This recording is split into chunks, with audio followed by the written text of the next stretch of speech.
Welcome to the School of Alevism. It has always been a great pleasure, a privilege and honour to present various topics about Alevism on this channel. Today is different.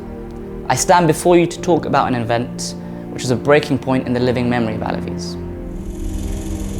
See, by the end of the day, on the 2nd of July 1993, 35 people had been killed, burnt alive in a Hotel Madımak, in the centre of the town of Sivas in Turkey. And as the news rippled out from the epicentre of the tragedy, everyone knew, from the 20 million Alevis in Turkey to those in European diaspora, that their lives could never be the same again. History is fraught with massacres, and Alevis are likewise no stranger to prosecution, persecution and violence.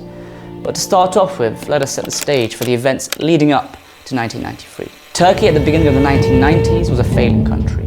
The bourgeois nationalist revolution of the Young Turks in 1923 had created a state reliant heavily on military and national chauvinism. Military coups were deemed necessary to keep the country together.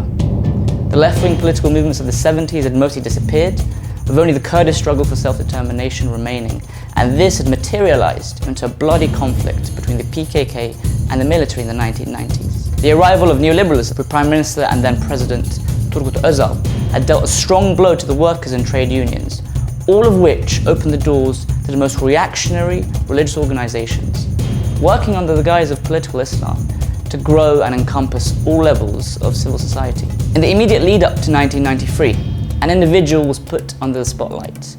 The poet and intellectual Aziz Nesin translated into Turkish the infamous book The Satanic Verses by Salman Rushdie.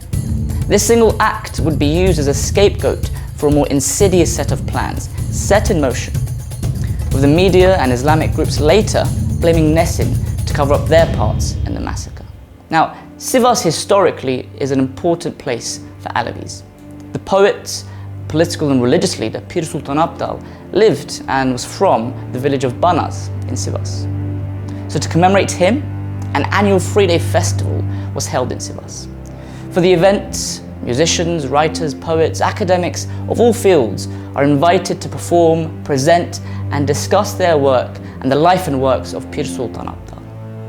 Pir Sultan Abdal is a symbol of resistance for Alevis. He's a symbol of wisdom for Alevis. Pir Sultan Abdal is a symbol of hope. His silhouette, a figure holding up a bağlama, is synonymous with Alevis and Alevism. The 1st of July 1993 enjoyed theatre and Semah performed at the Cultural Centre hosting that year's event. With the concerts and musical performances in the evening, the musicians, whom it is more suitable to call halk ozanları, sang their songs and played their bağlama for the final time, oblivious to the tragedies to occur on the following day. The likes of Mulis Akarsu, of Nesim Çimen, of Hasret Gültekin are forever ingrained not only in the memories of Alevis, but in Turkish musical history. For they were the creators of the golden era of 20th century Anatolian music, a loss which music and literature has struggled to overcome ever since. The 2nd of July began akin to the previous day, in the spirit of Pir Sultan. However, by noon, news of the disturbances in the city centre had started to reach the participants. An aggravated crowd numbering in the thousands had gathered in the centre by the mayor's offices. The crowd's members were clear, their character distinct, yet it soon became obvious that the numbers on the street chanting religious slogans were far outnumbering what one would expect of the city of Sivas. So where had these people come from? How were they so organised? Later, the news would report that high levels of sound and music had disturbed Friday prayers, causing the reaction displayed by the assembled mob. This fails completely to explain the bloodthirsty nature of that crowd. The mayor at the time, Temel Karamoğlu, makes a speech to the crowd, declaring that killing infidels was permitted and wishing the mob forward in its bloodlust.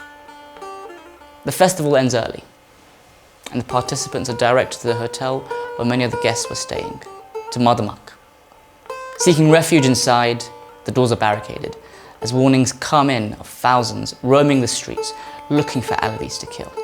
The crowd appears, and only a small police force attempts to hold them back, but the chanting escalates. A murderous rage is stoked.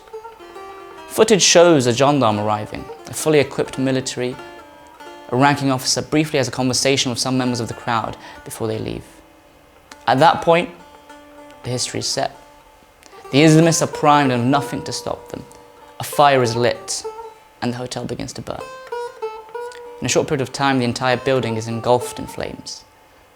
The crowd didn't choose to break into the hotel, no. They decided that Alevis would burn. Allah, these are your flames from hell, are the words which will be forever ingrained in my mind.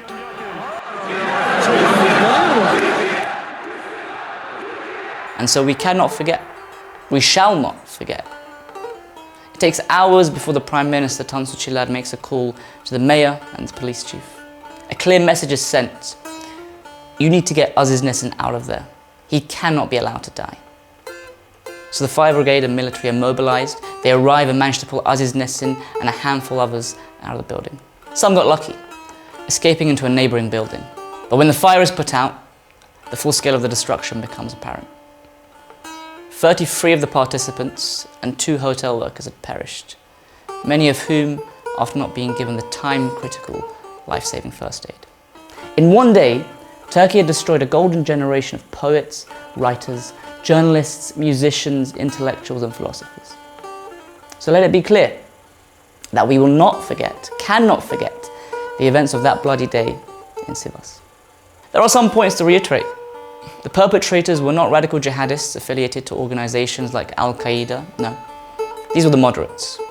These are the people rising up and claiming their religious identity, citing years of suppression under Kemalist rule, citing a lack of religious freedom. Yet when the tables were turned, it was the same moderates that were now holding and swinging the sword of the executioner. But 1993 marked a changing point. It was an awakening. The status quo had and would now change for Alevis. This was the straw that broke the camel's back. An event that caused a qualitative change. It set off an avalanche. Because following 1993, Alevis organized in Turkey and maybe more importantly in Europe.